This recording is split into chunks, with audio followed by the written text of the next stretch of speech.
அஸ்ஸலாமு அலைக்கும், வணக்கம். மீண்டும் ஒரு காணொலியில் சந்திக்கிறது பெருமகிழ்ச்சி அடைகின்றேன். அதாவது இன்று எப்படி அமெரிக்கர்களும் இஸ்ரேலர்களும் ஒரு நாட்டை கைப்பற்றுகிறார்கள் என்றதை ஒரு சுருக்கமாக பார்க்கலாம். ஆரம்ப காலங்களில் பிரித்தானியர்கள், ஒல்லாந்தர்கள், போர்த்துகீசர்கள் போன்றவர்கள் அந்நாடுகளை அடிமைப்படுத்தி அங்குள்ள ரத்தினங்கள், தங்கங்களை களவெடுத்து அவங்க நாட்டில் கொண்டு சேர்த்தாங்க. ஆனால் இப்போதைய காலத்தில் இப்போதைய நாடுகளுக்கு எதிரான போர்கள் எதுக்காக நடைபெறுதுன்னா, அந்த நாட்டில் உள்ள எண்ணெய் வளங்களை களவெடுக்கிறதுக்காக. அப்போ பெரும்பான்மையாக மத்திய கிழக்கு நாடுகளில் தான் இந்த எண்ணெய் வளங்கள் செறிந்து காணப்படுகிறது, எல்லாருக்குமே தெரிந்த விஷயம்.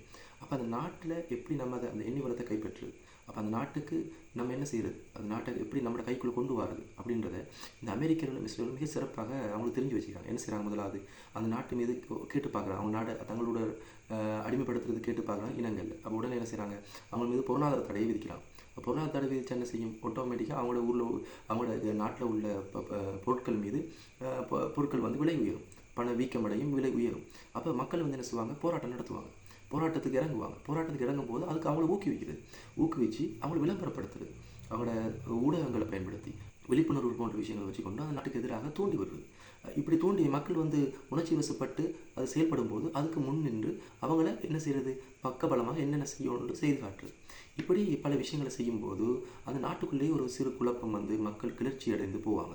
அப்போ அதை பாதுகாக்கிற நோக்கில் அந்த நாட்டின் மீது என்ன சொல்கிறது, அந்த நாட்டின் மீது நாங்கள் போர் நடத்துகிறோம் அப்படின்னு சொல்லிட்டு அந்த நாட்டை கைப்பற்றி இவங்களுக்கு சாதகமான ஒரு தலைவரை, ஒரு பொம்மையை, அவங்க சொல்கிறதுக்கெல்லாம் தலையாட்டுகின்ற ஒரு பொம்மையை அந்த நாட்டுக்கு ஒரு தலைவராக நியமிக்கிறது. இப்படித்தான் இவ்வளவு காலமாக ஈராக், சிரியா, லிபியா, எகிப்து போன்ற அனைத்து நாடுகளையும் இவங்க கைப்பற்றி வந்தாங்க. ஈரானையும் கைப்பற்றி இருந்தாங்க. ஆனால் பிற்காலத்தில் ஈரான் வந்து இவங்களோட சொல்லுக்கு அடிப்படைக்கு போகல.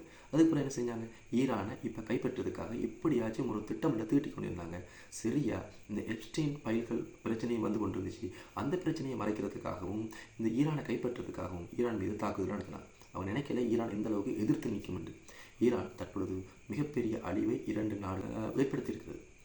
சொல்லப்போனால் அமெரிக்காவில் ஒரு நாளைக்கு கிட்டத்தட்ட இலங்கையில பணத்தில் 60,000 கோடி செலவாகுதான்.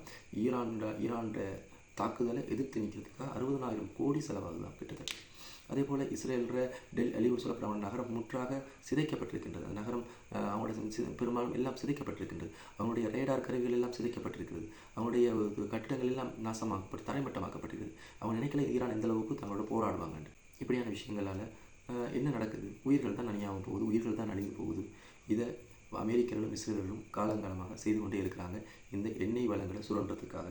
இந்த விஷயம் சிலவருக்கு தெரியுது, சிலர்கள் அதை தெரிந்து கொண்டும் இந்த மதத்தின் அடிப்படையில் துவேஷங்களை பரப்பிக்கொண்டு இணையதளங்களில், முகப்புத்தகங்களில், சோசியல் மீடியாக்களில் செயல்படுவது ரொம்ப மனதுக்கு வருத்தங்கள் அளிக்குது. பார்க்கலாம் இந்த முடிவுகள் மாதிரி அமையப் போகின்றது.